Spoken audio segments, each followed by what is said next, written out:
Alright, we got enough to, close enough. And we're going to do a little weld prep here, and those will get welded. But we wanted to roll these because we need to know this inside circumference because we're going to make one disc that's going to fit this. And then we have our two side discs already done. Alright, so we're going to go back to the plasma cutter.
Welcome to Turn Right Machine Works. My name is Keith.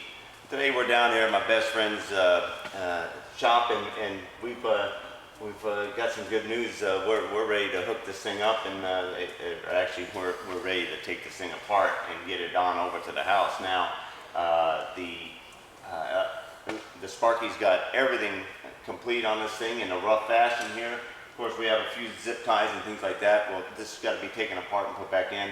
And here's a little explanation of his safety features, the switches, and how the rotary unit is working, and the safety that we have implemented into the elevator itself. Here we go. The rotation limit switches. So first we will spin it one way, and we will illustrate the spinning the opposite way, which I'm sure Keith will edit out the length of time, or you can just wait it out. That's pretty cool.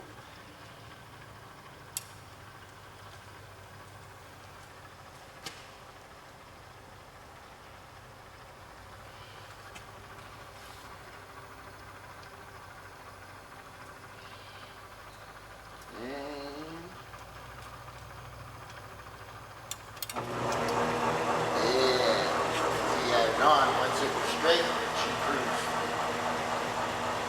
And it stops it from spinning anymore. Huh? It did more time. Where she spin.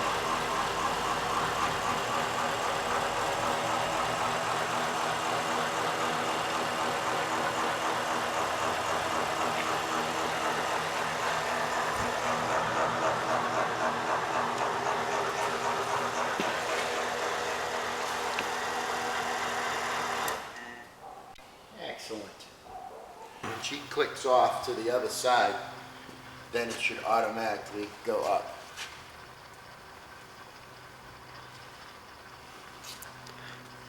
Because she would be horizontal and able.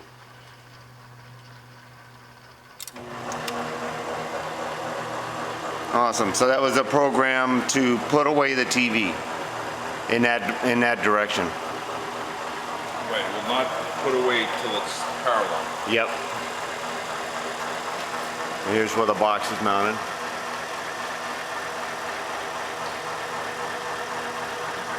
And everything works.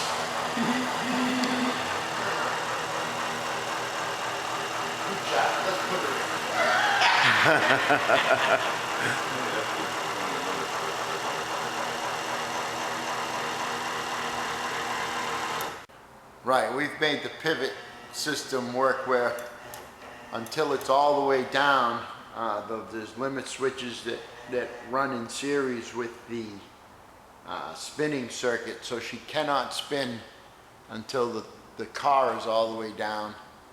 And once it leaves the limits of those switches, you can't spin with inside the galleyway, for loss of better words.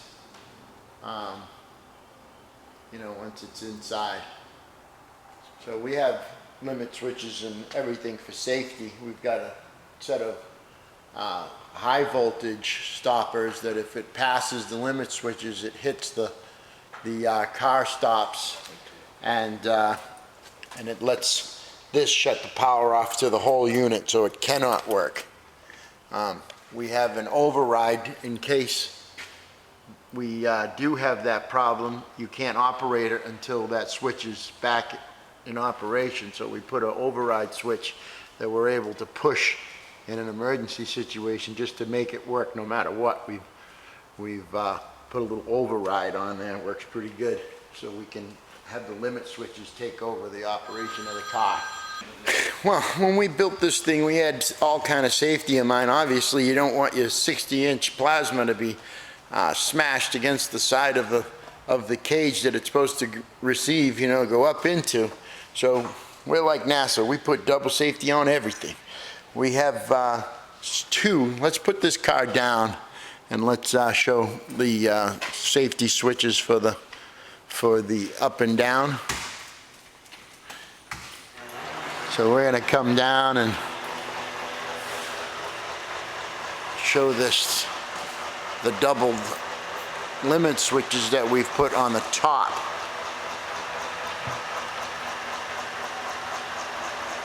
Let's see if I can zoom in here. Okay, stop.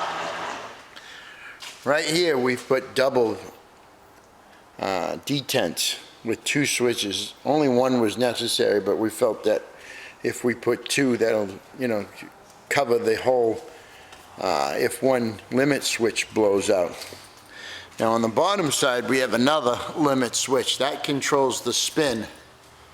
There was no need to have a dual switch on the spin because if it fails, it shuts off. If it works, it shuts off. So we're pretty happy with that. When the car is all the way down, it's picked up by these limit switches. And again, we've doubled it up. We've got one limit switch here. We're going to show you as that engages when that thing comes all the way down. What we did is just put a bunch of limit switches in series.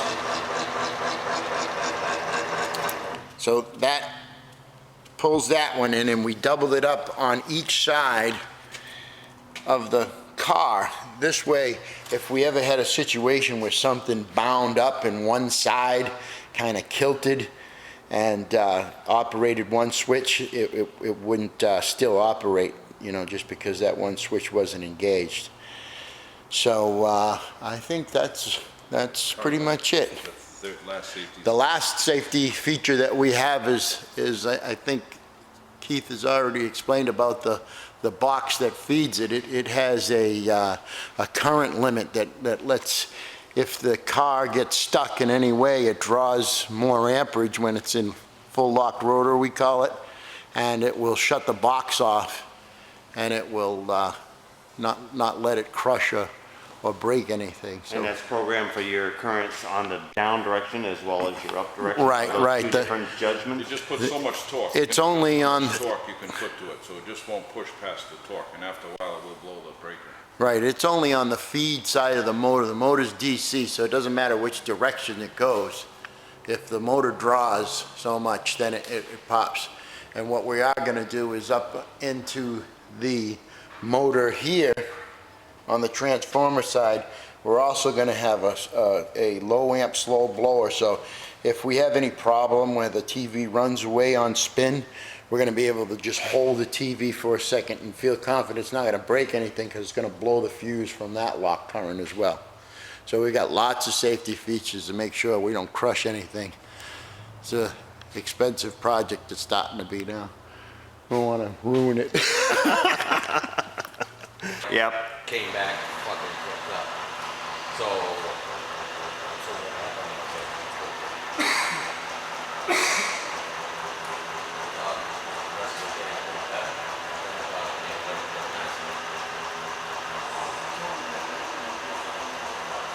$7,000 to replace my man. And they said, well, once that was here, we have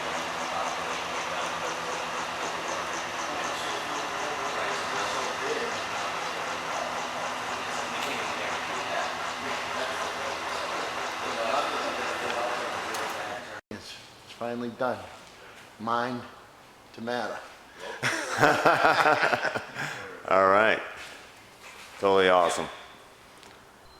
Hey, thanks for following along, and the next time you see this, we should be in the house and it'll be operating, and until then, get her done.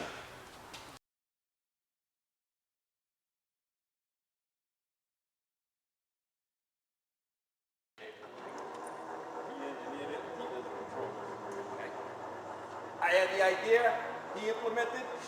I had the idea. I had the first. I was gonna say, 'cause I have a friend that's a No I way. was looking at my windows, I said, what am I gonna put? I gotta come out of the No ceiling. way. I told you that. I said it would be cool. I never thought you were going to fight it. I said it would be cool if we had a TV drop out of the ceiling and you were like, I just Don't did tell one. Keith, it'll happen. I just did one of